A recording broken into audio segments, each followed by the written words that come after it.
Chapter 5. Elizabeth and the Gardiners returned to Longbourn. Her father had already gone to London, and so far they had had only a short letter from him containing no important information. Jane also had nothing new to tell her, except that she had spoken to Colonel Forster, who had expressed grave misgivings about Wickham's character, and mentioned that there were rumours he had left Meryton with large debts. Meanwhile, Mrs. Bennet worried that Mr. Bennet would try to fight Wickham and be killed. The whole family was utterly desperate. Chapter 6. While they were waiting for news, all of Meryton seemed to have turned against Wickham, who had been held in such high regard only a few months earlier. He was declared to be in debt to every tradesman in the place, and to be the wickedest young man in the world. Mr. Gardiner left for London to join Mr. Bennet. Before the family at Longbourn had heard from either of them, they received a letter from Mr. Collins. "I wish I could offer some consolation to you. The death of your daughter would have been better than this. It seems she has a thoroughly bad nature.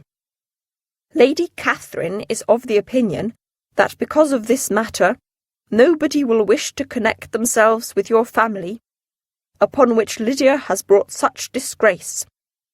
My advice to you is to have no more connection with her." Mr. Gardiner wrote to tell them that Mr. Bennet would be coming home.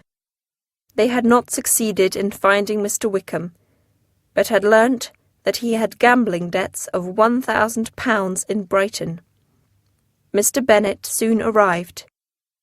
He was quiet, and did not want to talk about the matter. "Say nothing of that," he said to Elizabeth. "Who should suffer but myself? It is my own doing. I should have listened to your advice." Chapter 7. 2 days after Mr. Bennet's return, they received a letter from Mr. Gardiner.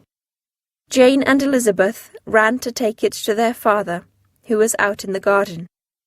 He read the letter to them. "At last I have some news of Lydia, which may give you some satisfaction. I have seen them both. Wickham never had any intention of marrying Lydia. Nevertheless, he will do so if you agree to his conditions. You must give Lydia her £1,000 after the death of yourself and my sister. In addition, you must give her £100 per year during your life. Send back your answer as soon as you can, and be careful to write explicitly." "Can it be possible that he will marry her?" cried Elizabeth. "Wickham is not so undeserving as we thought," said Jane. "But no man in his senses would marry Lydia for so little money," said Mr. Bennet. "I am sure your uncle has paid Wickham for this, and Wickham is a fool if he has taken anything less than £10,000. Mr. Bennet felt shame, but immense relief and gratitude to Mr. Gardiner. Mrs. Bennet was overjoyed. "My dear, dear Lydia," she cried, "this is delightful indeed.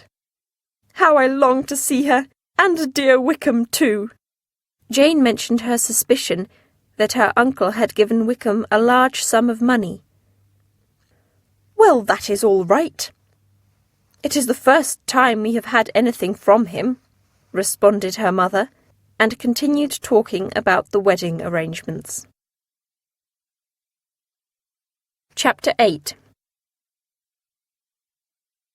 Elizabeth wished she had not told Mr. Darcy so quickly about Lydia's elopement with Wickham. Since they were now to be married, it would have been possible to conceal the shameful details. She did not fear that he would tell the story to others, but she cared for his opinion, and thought of him with great admiration. She now felt that he was the perfect husband for her. With the help of her ease and liveliness, he could overcome his shyness and coldness of manner, and she could benefit greatly from his knowledge of the world.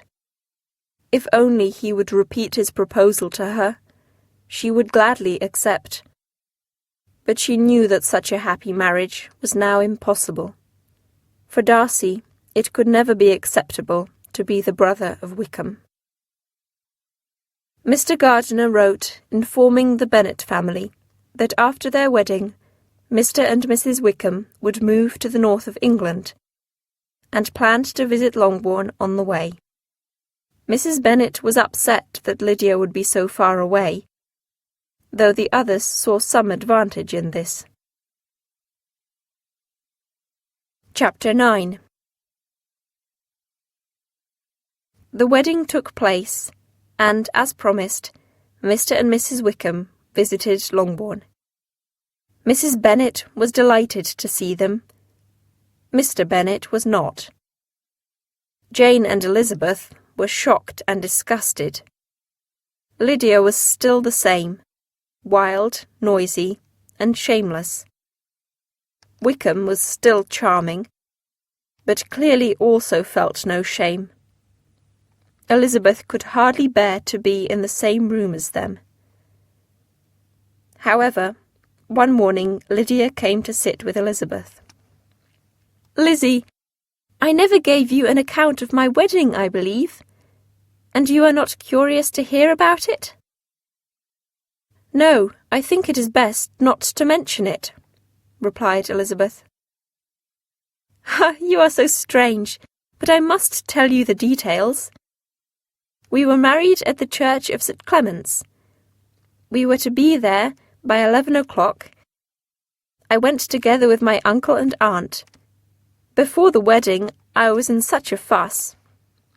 My aunt was preaching to me all the time, but I did not listen. I was thinking about my dear Wickham. I longed to know if he would wear his blue coat.